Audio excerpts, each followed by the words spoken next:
Hello everyone, welcome to Beyond Teachings. I am Suman Shankar, your physics teacher. तो आज हम लोग क्या पढ़ने वाले हैं स्टूडेंट्स? आज हम लोग जानने वाले हैं इलेक्ट्रिक करंट का मैग्नेटिक इफेक्ट। ठीक है, राइट। तो हम लोगों ने पढ़ा होगा chemical effect of electric current, याद होगा आप लोगों को। ठीक है, हम लोगों ने ये सब चीज़ें पढ़ी थी, heating effect of electric current, chemical effect of electric current. तो उसी तरह से इलेक्ट्रिक करंट का क्या होता है, मैग्नेटिक इफेक्ट भी होता है, राइट। तो मैग्नेटिक इफेक्ट बोलने का मतलब क्या हुआ कि अगर कहीं से इलेक्ट्रिक करंट पास होता है तो वहाँ पे क्या होता है, एक मैग्नेटिक फील्ड क्रिएट होता है, राइट। मतलब वहाँ पे क्या होता है, मैग्नेटिक फील्ड क्रिएट होता है। जैसे कि सपोज मैग्नेटिक फील्ड सबसे पहले क्या होता है ये हम जानेंगे। तो जैसे हम लोगों ने सुना होगा पहले प्रीवियस सेशन में इलेक्ट्रिक फील्ड के बारे में, या फिर और भी कुछ हम लोग जाना हो इलेक्ट्रिसिटी से रिलेटेड। तो मतलब इलेक्ट्रिक फील्ड बोलने का मतलब क्या होता है बच्चों? इलेक्ट्रिक फील्ड बोलने का मतलब होता है कि एक ऐसा जगह, ऐसा स्पेस, ठीक है, जहाँ पे क्या हो रहा है, इलेक्ट्रिक करंट क्या करेगा, इलेक्ट्रिक करंट वर्क करेगा। समझ में आ रही है बात? जैसे कि एक कंडक्टर, ठीक है, जैसे अगर मेरे पास एक वायर है, सपोज कंडक्टर है कोई, ठीक है, कोई वायर है, सपोज कॉपर वायर है मेरे पास, है ना। और मेरे पास क्या है, मैंने एक सिंपल क्या किया, एक लेदर का कुछ ले लिया सपोज, ठीक है। तो मैंने क्या किया, एक मेरे पास वायर है, कॉपर का वायर है, कंडक्टर है ना, और एक मैंने ले लिया इंसुलेटर, लेदर। तो इस दोनों में से इलेक्ट्रिक करंट कहाँ पे पास होगा? एक दोनों में से इलेक्ट्रिक करंट कहाँ पे पास होगा? इलेक्ट्रिक वायर में पास होगा। इसमें तो पास नहीं होगा क्योंकि ये क्या है, इंसुलेटर है। मतलब कि जिस जगह पे क्या होता है, इलेक्ट्रिक करंट पास होता है, वहाँ पे क्या होता है, उसके आसपास एक फील्ड होता है। फील्ड का मतलब क्या, स्पेस, जगह जहाँ पे क्या हो, वो चीज़ क्या हो, पास करे। समझ में आ रही है बात? ठीक है। तो यहाँ पे मैग्नेटिक फील्ड वर्ड का हम लोग यूज़ करेंगे। अभी मैग्नेटिक इफेक्ट जब हम लोग पढ़ेंगे तो वहाँ पे एक वर्ड आएगा मैग्नेटिक फील्ड, ठीक है। तो वो मैग्नेटिक फील्ड क्या होता है? तो वही सेम चीज़ जैसे इलेक्ट्रिक फील्ड होता है, ठीक है। मतलब एक ऐसा स्पेस या एक ऐसा रीजन जहाँ पे क्या हो, मैग्नेटिक मटेरियल क्या करे, काम करे, ठीक है। जैसे सपोज आप लोगों ने बचपन में से देखते आ रहे होंगे मैग्नेट, ठीक है, मैग्नेट देखा हो आप सबने। तो एक मैग्नेट अगर मैं यहाँ पे बना देता हूँ इस तरह से, तो मैग्नेट में क्या होता है, एक नॉर्थ एंड होता है, एक साउथ एंड होता है, ये पता है आप लोगों को, ठीक है ना। तो मैग्नेट को जैसे मैं कहीं पे रखता हूँ और मैं क्या करता हूँ, एक मैग्नेटिक मटेरियल, सपोज एक आयरन का पीस, ठीक है ना, जो मैग्नेट को अट्रैक्ट करे। तो मैं एक आयरन का पीस को यहाँ पे क्या करता हूँ, यहाँ पे एक आयरन का पीस है सपोज, है ना, मैं क्या किया, एक आयरन को इसके पास लेके आया। तो क्या होता है कि अगर सपोज मैं क्या करता हूँ, मैं देखता हूँ कि आयरन का पीस अगर एक डिस्टेंस में है, थोड़ा दूर है, तो वो मैग्नेट को अट्रैक्ट करता है क्या? नहीं करता है, नहीं करता है ना। लेकिन जैसे जैसे मैं इसको नज़दीक लेके आता हूँ, इसके सामने जैसे ही लेके आता हूँ, तो वो क्या करता है, उसको अट्रैक्ट कर लेता है। तो उसका रीज़न क्या है? उसका रीज़न है इस मैग्नेट के द्वारा चारों तरफ क्या हुआ, मैग्नेटिक फील्ड फैला दिया गया, ठीक है। मतलब अगर ये मैग्नेट सपोज मैंने यहाँ रख दिया तो इसके चारों तरफ क्या है, एक मैग्नेटिक फील्ड बन गया इस तरह से, ठीक है, जो हम देख नहीं पाते हैं, ठीक है, जो हम देख नहीं पाते हैं। लेकिन अगर मैं उस फील्ड के अंदर कोई मैग्नेटिक मटेरियल को लेके आता हूँ तो वो क्या करेगा, उसको अट्रैक्ट करेगा। समझ में आ रही है बात? जैसे ये आयरन पीस अभी क्या है, अभी ये आयरन पीस इससे अट्रैक्ट नहीं हो रहा है, क्यों?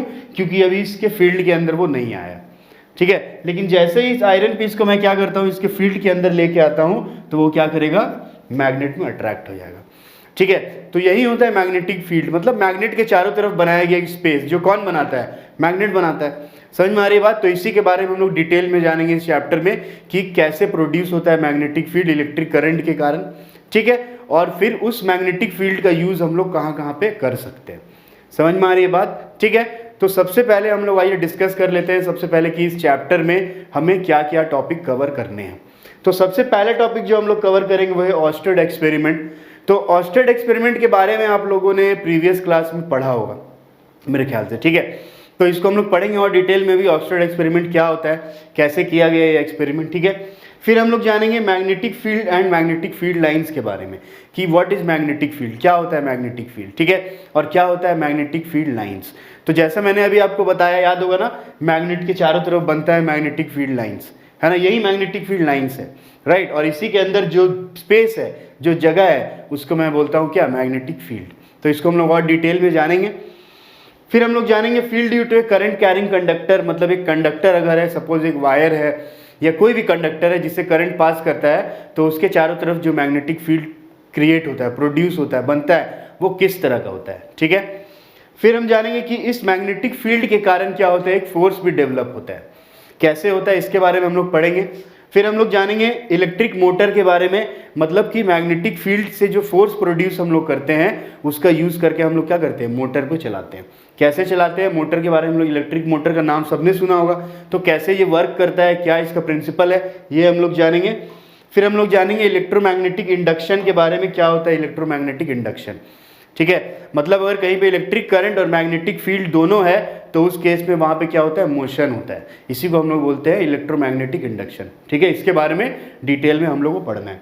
फिर हम लोग पढ़ेंगे जनरेटर के बारे में, इलेक्ट्रिक जनरेटर क्या होता है और वो किस प्रिंसिपल पे काम करता है।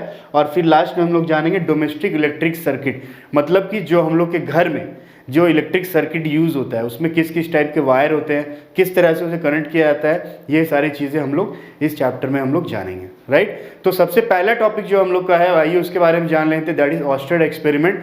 तो क्या होता है ऑस्टेड एक्सपेरिमेंट? तो स्टूडेंट्स जो सबसे पहला टॉपिक हम लोग का है वो है ऑस्टेड एक्सपेरिमेंट, ठीक है। तो क्या होता है ऑस्टेड एक्सपेरिमेंट? तो ऑस्टेड कौन था? ऑस्टेड एक साइंटिस्ट था, ठीक है। उस साइंटिस्ट ने सबसे पहले ये चीज़ बताया, ऑस्टेड ने सबसे पहले दुनिया को ये बताया कि अगर किसी जगह पे इलेक्ट्रिक करंट फ्लो हो रहा है ना, अगर कहीं पे इलेक्ट्रिक करंट फ्लो हो रहा है, कोई सर्किट में, कोई वायर में या कहीं पे भी हो रहा है, तो उस इलेक्ट्रिक करंट के कारण क्या होता है, एक मैग्नेटिक फील्ड क्रिएट हो जाता है, ठीक है। उसके कारण क्या होता है, एक मैग्नेटिक फील्ड क्रिएट हो जाता है, इसी को हम लोग बोलते हैं ऑस्टेड एक्सपेरिमेंट, है ना। तो ऑस्टेड एक्सपेरिमेंट क्या होता है इसको डिटेल में थोड़ा जानते हैं। तो यहाँ पे एक सर्किट मैंने बनाया, ठीक है। तो जो ऑस्टेड था, जो साइंटिस्ट था जिसने इस लॉ को दिया, ऑस्टेड लॉ को दिया, ठीक है, इस एक्सपेरिमेंट को किया, तो उसने क्या किया, सबसे पहले उसके अचानक से क्या हुआ उसके साथ कि एक बार वो क्या कर रहा था, एक सर्किट में करंट फ्लो हो रहा था, राइट। तो उसने क्या किया कि उस सर्किट के पास जाके एक मैग्नेटिक नीडल को रख दिया, मतलब मैग्नेटिक कॉम्पस। मैग्नेटिक कॉम्पस जानते हैं आप लोग क्या होता है, जिससे हम लोग डायरेक्शन पता करते हैं, है ना। तो उसने क्या किया, एक मैग्नेटिक कॉम्पस को जब वहाँ पे रखा और उसने जब देखा कि जैसे ही उस सर्किट से इलेक्ट्रिक करंट फ्लो हो रहा है तो उस कॉम्पस में क्या हो रहा है, डिफ्लेक्शन हो रहा है, ठीक है। इस तरह से जैसे उसने क्या किया कि यहाँ से उसने क्या किया, एक बैटरी से एक सर्किट को कनेक्ट किया, ठीक है ना, एमीटर लगाया, उसने रेजिस्टेंस लगाया, की लगाया, ठीक है। अब उसने क्या किया, जैसे ही उसने की को क्लोज किया, तो की को क्लोज करने से क्या होता है, करंट फ्लो होना स्टार्ट हो जाता है, ठीक है। तो जैसे ही की को क्लोज किया इसने तो करंट फ्लो होना स्टार्ट हुआ और करंट क्या हुआ, पॉजिटिव से होता हुआ ऐसे करके आया और उसने क्या किया कि सर्किट में क्या किया, उसने एक मैग्नेटिक कॉम्पस लगा दिया, ठीक है। मैग्नेटिक कॉम्पस दिख रहा है यहाँ पे, उसने इस सर्किट में क्या किया, मैग्नेटिक कॉम्पस लगा दिया। और मैग्नेटिक कॉम्पस डिफ्लेक्शन कब दिखाएगा बच्चों, जब वहाँ पे कोई मैग्नेट होगा तभी दिखाएगा ना। लेकिन यहाँ पे क्या पता चला कि इलेक्ट्रिक करंट जैसे ही फ्लो हुआ इस सर्किट में तो उसमें क्या हुआ कि जो मैग्नेटिक कॉम्पस क्या होता है, इस डायरेक्शन में होता है, नॉर्थ साउथ डायरेक्शन में रहता है हमेशा उसका कॉम्पस, जानते होंगे आप लोग, है ना। तो जैसे ही करंट पास हुआ तो इसका क्या हुआ, डिफ्लेक्शन हुआ। मतलब ये पहले कैसे था, नॉर्थ साउथ डायरेक्शन में था, है ना, अब डिफ्लेक्ट हो गया, क्या हो गया, थोड़ा ऐसे हो गया, है ना। और जब जब करंट पास हो रहा था, जितने बार करंट पास हो रहा था तब तो क्या हो रहा था, इसमें डिफ्लेक्शन हो रहा था इस तरह से, राइट, ठीक है। फिर उसने क्या किया, करंट को पास करना बंद कर दिया। जैसे उसने करंट को पास करना बंद किया तो वो क्या हुआ, मैग्नेटिक कॉम्पस फिर से अपना रेस्ट वाला पोजीशन में आ गया, ठीक है। फिर से उसने कनेक्ट किया, फिर से कनेक्ट करके देखा तो फिर से देखा उसने डिफ्लेक्शन हो रहा है यहाँ पे। तो उससे इस चीज़ से ये पता चला, इस एक्सपेरिमेंट से ये पता चला ऑस्टेड को कि अगर किसी सर्किट में, किसी कंडक्टर में अगर इलेक्ट्रिक करंट पास हो रहा है, ठीक है, तो उसके कारण हमेशा क्या होता है, एक मैग्नेटिक फील्ड क्रिएट होता है, ठीक है। तो मैग्नेटिक फील्ड क्रिएट होता है, इसलिए कैसे पता चला, क्योंकि यहाँ पे मैग्नेटिक मटेरियल डिफ्लेक्शन दिखा रहा है। तो मैग्नेटिक मटेरियल डिफ्लेक्शन कब दिखाता है, जब आसपास कोई मैग्नेटिक फील्ड हो, अभी मैंने आपको बताया, ठीक है। तो यहाँ पे क्या हुआ कि वो क्या हुआ कि इस इलेक्ट्रिक करंट के कारण यहाँ पे मैग्नेटिक नीडल में डिफ्लेक्शन दिखा। तो उससे ऑस्टेड को ये पता चला कि अगर किसी सर्किट में इलेक्ट्रिक करंट हम लोग पास करते हैं तो वहाँ पे एक मैग्नेटिक फील्ड बन जाता है, ठीक है। फिर उसने क्या किया कि उसने जब इसको डिस्कनेक्ट किया तो उसने देखा कि फिर से अपना वो पोजीशन में आ गया, मतलब करंट पास नहीं हो रहा है तो मैग्नेटिक फील्ड फिर से गायब हो गया, ठीक है। फिर उसने अब क्या किया, अब उसने किया कि इस जो वोल्टेज था, ठीक है, मतलब जो बैटरी उसने यूज़ किया था यहाँ पे, उसका वोल्ट क्या किया, उसका पोटेंशियल क्या किया, बढ़ा दिया, थोड़ा पावरफुल बैटरी लिया, ठीक है। तब क्या हुआ कि उसने देखा कि तभी भी डिफ्लेक्शन हो रहा है लेकिन अभी ज़्यादा डिफ्लेक्शन हो रहा है। मतलब कि पहले क्या हो रहा था कि ये कॉम्पस सिर्फ इतना जा रहा था, ठीक है, लेकिन जैसे ही इसने यहाँ पे क्या किया, इसका करंट को, इसका वोल्टेज को जैसे इंक्रीज किया तो ज़्यादा करंट पास हुआ, ठीक है, राइट। तो यहाँ पे क्या हुआ, इसका डिफ्लेक्शन भी क्या हुआ, ज़्यादा हुआ। मतलब अब ये ऐसे से ऐसे हो रहा था लेकिन अब ये क्या होने लगा, ज़्यादा डिफ्लेक्ट होने लगा। समझ में आ रही है बात, ठीक है। तो उससे उसको दूसरा चीज़ ये पता चला कि करंट फ्लो करने से मैग्नेटिक फील्ड तो क्रिएट होता ही होता है, लेकिन अगर मैं क्या करता हूँ, इलेक्ट्रिक करंट के वैल्यू को इंक्रीज कर देता हूँ तो मैग्नेटिक फील्ड भी क्या हो जाएगा, इंक्रीज हो जाएगा, जिससे डिफ्लेक्शन ज़्यादा होगा। राइट, समझ में आ रही है बात। फिर उसने इसी एक्सपेरिमेंट में एक और नया कुछ ट्राई किया। क्या किया उसने बैटरी का डायरेक्शन को चेंज कर दिया। मतलब पहले क्या था, इधर पॉजिटिव था इधर नेगेटिव था, ठीक है ना। अब उसने क्या किया कि इधर क्या कर दिया, नेगेटिव कर दिया इस तरह से, ठीक है, इधर नेगेटिव कर दिया और इधर क्या कर दिया, पॉजिटिव कर दिया बैटरी, ठीक है। तो अब क्या होगा, करंट क्या होगा, ऐसे फ्लो होगा, है ना। करंट किस तरह से फ्लो होगा, ऐसे फ्लो होगा ना। अगर इधर पॉजिटिव इधर नेगेटिव है तो करंट हमेशा पॉजिटिव से नेगेटिव फ्लो होता है, ये पता है आप लोगों को। अगर उसने क्या किया कि बैटरी का चेंज कर दिया, मतलब कि इधर पॉजिटिव एंड कर दिया इधर नेगेटिव एंड कर दिया, तो अब करंट क्या होगा, ऐसे फ्लो होगा, इस तरह से फ्लो होगा ना। ये इलेक्ट्रिसिटी चैप्टर में हम लोगों ने पढ़ा है, ठीक है। पॉजिटिव से नेगेटिव करंट फ्लो करता है।